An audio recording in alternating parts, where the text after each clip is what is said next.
This discovery Madison found in this magical river of creativity filled her head with ideas. Ideas which had been pushed into the background and where they remained until now.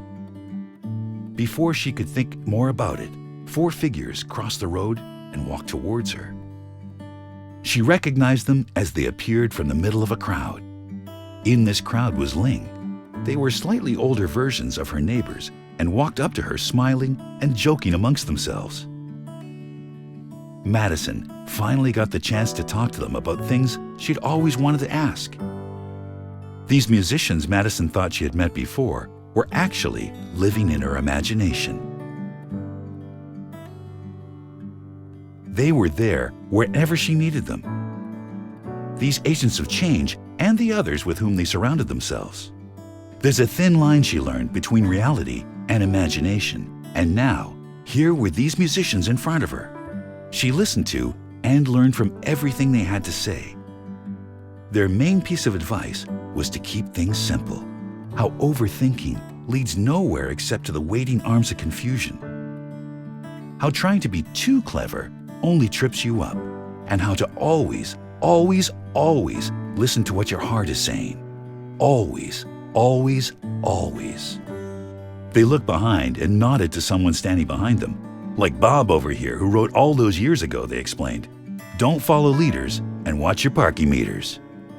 Bob nodded and smiled to himself.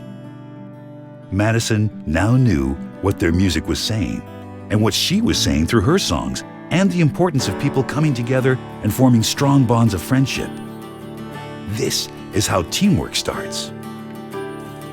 Their songs told Madison how this world they sang about had always been here. It was a world for everyone to enjoy, if they wanted to. Their songs talked about how this world and everything in it lived in one's imagination, but how only few visited this place these days. This special place that had held the past and present and lives in all of us. It's a place seldom visited and often forgotten. Instead of questioning and worrying, Madison was now embracing everything without fear and thinking if everything was possible.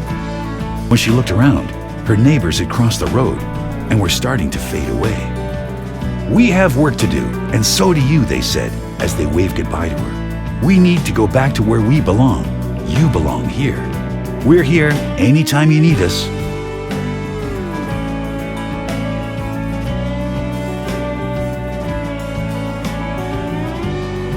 She heard new music filling her head again. Her songs and those of her new friends about all you need is love. How to let it be and imagine. That in the end, the love you take is equal to the love you make. How there is no end. That darkness doesn't last all evening and all things must pass.